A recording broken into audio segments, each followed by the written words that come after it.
If you're insisting that black people are now our own worst enemies, it's because you are ignorant of the many hidden nefarious subjugation tactics that white oppressive forces secretly deploys against the black community unrelentingly behind the scenes. And that ignorance gives them their greatest power over us. Therefore, those of us who knows the truth must teach those of us who do not. African proverb. The most effective way to maintain control and dominance over the oppressed is by subjugating them without them even knowing it. This allows the oppressors to subjugate the oppressed without any resistance from the oppressed. This is the hidden reality of what's being done to black people by white oppressive forces. While black people study our Bibles, believing that they contain the true words of God that will protect us, white oppressive forces studied how to hijack the minds of targeted population using subjugating tactics that allows them to continue the exploitation and subjugation of black people without any black resistance. Because they've conditioned us to pursue being holy rather than to be critical thinkers, we are therefore easy victims of those who have studied how to hijack the group minds of targeted populations. Case, point, and proof. Whenever a true black leader teaches true black liberating information, the white oppressors always assassinates him and then turn him into a martyr. This misdirects the collective attentions of the black masses towards the man and away from his liberating ideology. They deliberately celebrate the man while suppressing his liberating message. This causes the liberating ideology to die within the collective minds of the black masses. Essentially, what's being done is after killing the leader, they then kill his liberating message. The black population will then think that we're moving forward because of the reverence being and tributes being paid toward the black leader, when in reality, our black liberation has been halted. The minds of large targeted populations are easily manipulated when people are unaware of what's actually being done to them. Black people, it's really time to wake up to our reality. The supreme art of war is to subdue the enemy without fighting. Sun Tzu says that in The Art of War. This is precisely the art of war objective that the white society has achieved in their current subjugation tactics used against black people. They now subjugate us by deploying sophisticated hidden covert social science tactics. Social science is the branch of science devoted to the study of human behavior, specifically how people interact with each other, behave, develop as a culture, and moves forward as a society. The term was formerly used to refer to the field of sociology, the original science of society, established in the 19th century. It's now being secretly used to facilitate the white society's long-term oppression of black people. It utilizes disinformation warfare to manipulate the collective minds of the black masses to think in ways that serves and protects the interests of the white society. It's how the white society now protects itself from massive, unified black retribution. And unlike the apartheid and Jim Crow white segregation tactics used in the past to subjugate us, which black people could easily identify and therefore unify ourselves against and then develop counter strategies to overcome, using social science provides the white society with a method of subjugating black people in ways that are not as easily comprehended nor easily recognized by its black victims. White racism always works best when the black victims no longer recognizes how it works. This method provides the white society with its most proficient subjugation tactic in history. What is of supreme importance in a war is to learn the enemy's strategies and then attack those strategies. That's also from Sun Tzu, The Art of War. Likewise, we must learn of these hidden social science tactics and then develop counter strategies to overcome them. Our black liberation is dependent upon us doing so. The white society constantly deploys nefarious subjugation tactics against black people. Most black people cannot see them because most don't know what to look for. And the eyes are useless when the mind is ignorant. Therefore, those of us who know the truth must teach African proverb. Here's the hidden reason why the white society constantly inundates black people with exaggerated propaganda about black on black crime. It's being done to make us perceive ourselves as being our own worst enemies in order to create animosity between us, divide our ranks, and it shifts black collective aggressions away from the white society and redirects it towards ourselves. That's why we keep hearing about black on black crime. It's not that they care. This creates black self-hatred and disunity, which attacks the core foundation of what bonds us as a people, and we can then be ruled over forever. It's the true reason why many black people are now self-loathing and perceive ourselves as being our own worst enemies. It has nothing to do with a silly Willie Lynch myth. We must function based upon what is truth in order to liberate ourselves. We must do so, because if not, our understandings are flawed and our remedies will be flawed. Okay, now here's the hidden reason why black people are learning more racially affirming facts from each other on social media platforms than we do so within our white governed schools. It's also a social science. The white educational system's failure to adequately provide black students with a racially affirming curriculum, as it so routinely does so for white students, is actually being done for maintaining white social dominance.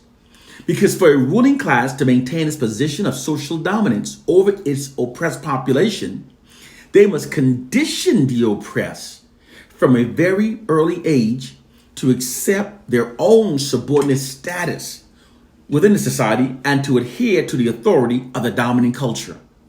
To do so, the education given to the oppressed from the time that their minds are young and most impressionable must be the type that denies them of racially affirming facts about themselves.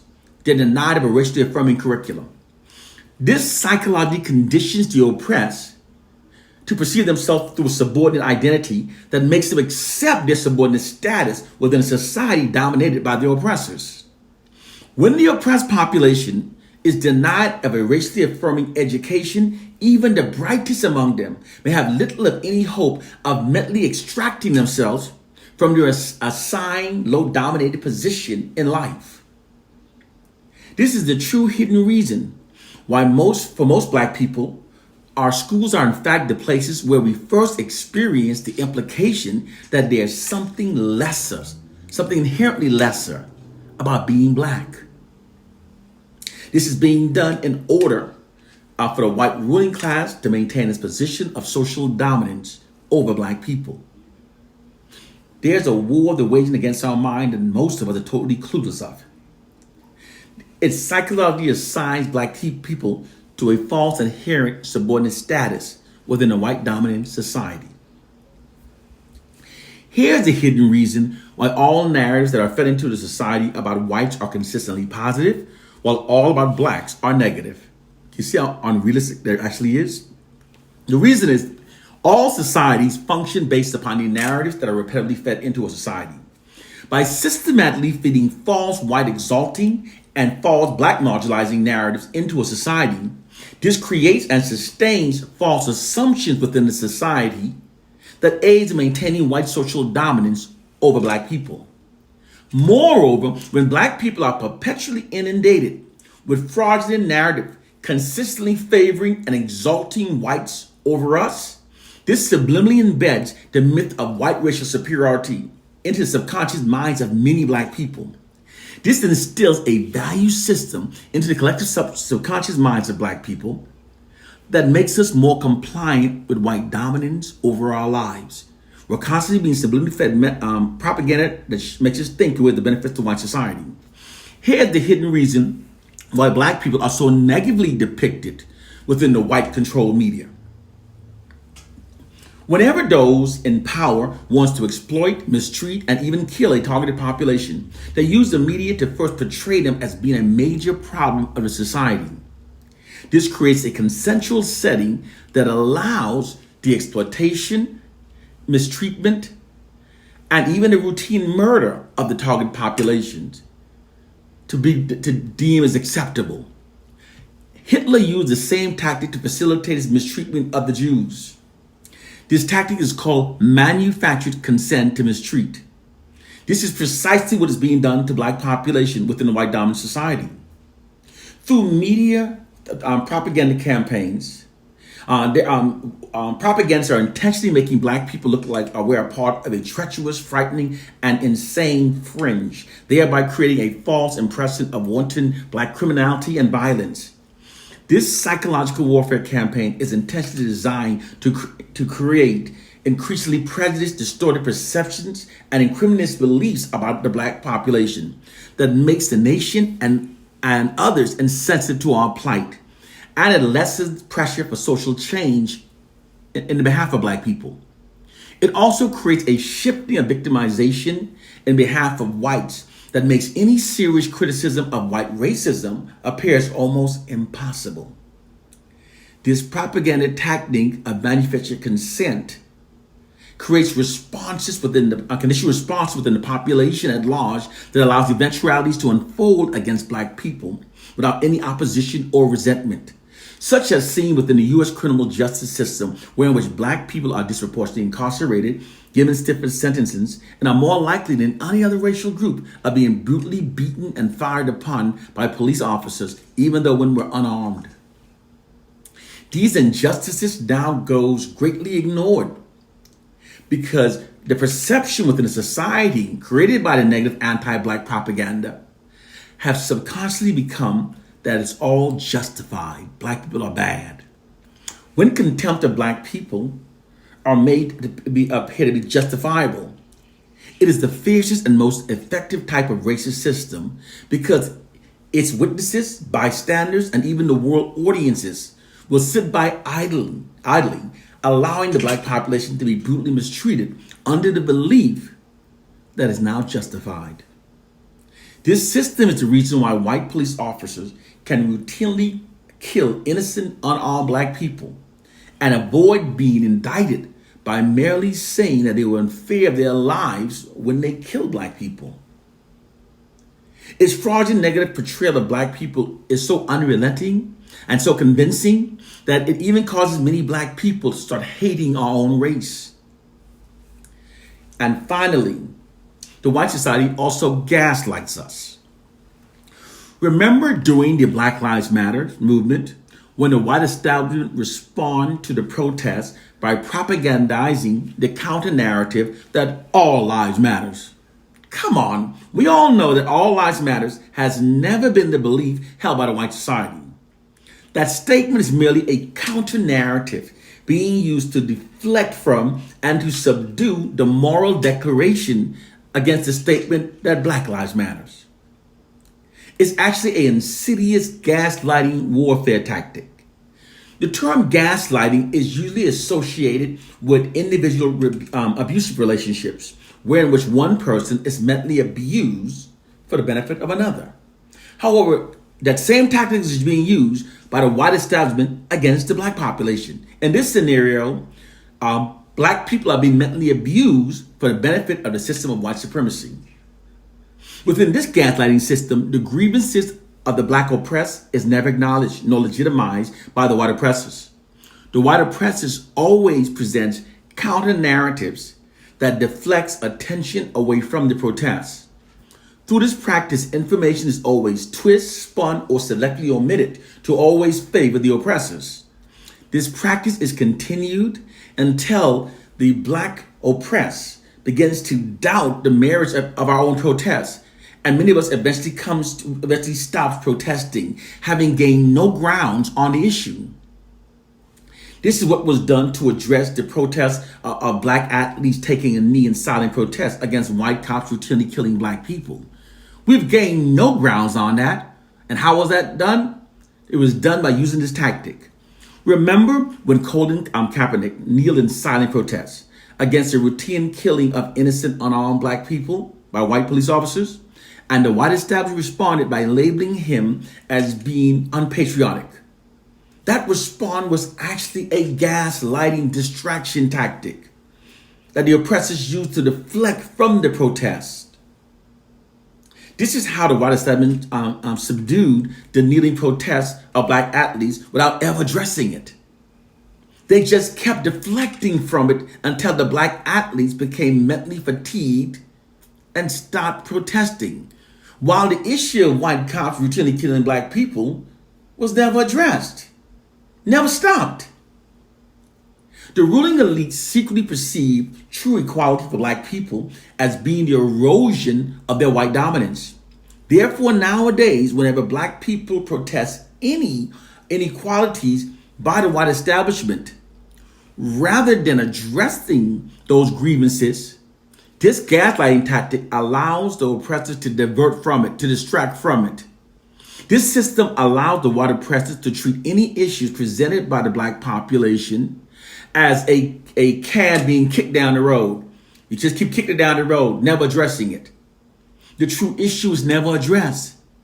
This system prevents the erosion of white supremacy by deflecting and distracting and mentally abusing black people rather than addressing our protests. Within this psychological warfare system, the white establishment is never acknowledged as morally wrong, and the black oppressed is never acknowledged as morally correct. The white society instead continue creating false narratives that deflects from the protests. As I said before, this is continued until the black protester begins to question their own reality, their own positions. Therefore, instead of unifying ourselves against the oppressors, we start arguing among ourselves. We start arguing about the validity of our own reality. This gaslighting tactic is also what's being done when the white establishment claims, whenever we talk about white racism, they claim that black people are racist. They label us as being racist, talk about their racism. You know, it's accused the other side of what you're guilty of. Joseph Goebbels, a Nazi propaganda minister, said that. This tactic shifts the focus away from the inequality being expressed by a black population, and it forces the black population to instead engage in defending ourselves against the accusations of racism. Meanwhile, the true issue of the racism towards us is never addressed. They're screwing with our minds, and we're so busy hating ourselves, we don't understand what's happening to us. It's why the white establishment labels black people as being racist towards white people whenever we speak out against white racism against us. We have to wake up to our reality. Gaslighting allows the white society to also take a position of benign neglect on all black grievances. Think. The white establishment has done absolutely nothing whatsoever to reduce the routine killing of innocent unarmed black people by white police officers. Nothing. Rather than doing something to reduce the problem, the white establishment has instead resorted to using distraction stalling tactics that allow them to avoid addressing the issue. This behavior by the white establishment is known as benign neglect. Benign neglect is an attitude or policy of non-interference or neglect of a situation which may have a more beneficial effect than assuming responsibility and addressing it. It's also a gaslighting tactic. Another gaslighting tactic is called whataboutism. That's whataboutism, which means whataboutism is what about. It's a gaslighting tactic that attempts to discredit the protesters' position by charging them with hypocrisy without actually refuting or disproving their argument. This mental abusing tactic is continued again until the protesters begin to question the merits of their protests. Many will eventually become mentally fatigued and then give up their protests, having gained no grounds. It's how the white society handles most black issues. Well, what about this? What about that? Here's an example that better illustrates how effective whataboutism actually is. Imagine that 50 black protesters went to City Hall to protest the routine killing of innocent unarmed black people by white police officers. The white establishment will respond by never acknowledging the grievance of what they're saying, but by continue pushing the self-serving counter narratives about what about blacks who kill blacks? What about blacks who kill blacks? You just keep saying it. At the end of the day, the 25 of those 50 protesters will return home and questioning, maybe that is a merit. However, the truth is, it is not a legitimate rebuttal against law enforcement officers who've been sworn to protect the law, killing innocent black people. It is not. Imagine that black cops were killing white people. And when white people protested, we said, well, whites who kill whites. 86% of whites are killed by whites. But that's not a rebuttal if blacks was disproportionately killing whites. It wouldn't. But through the gaslighting tactic, they manipulated our minds and we start questioning our own reality. As I said, the mind is easily manipulated when people don't know what's being done to them. Because we choose that we want to be holy rather than critical thinkers, we are easy victims for those who have studied how to hijack and confuse the group mind. They're waging a war against us that most people don't even understand. And as a result of this, it has shifted our collective aggression against us. We walk around mad at ourselves. But they're happy with that because as long as they keep our collective aggression shifted towards us, we won't have to don't worry about us going against them. You know, once the minds have been confused, manipulation becomes simple. The mind will even ignore common sense and rationality falls away, even overlooking hypocrisy and deception. As I said when I opened up, those black people who said that we're our worst enemies, you do so only because you are ignorant. You are ignorant of our hidden reality. That's why those of us who know the truth must teach. One love and peace.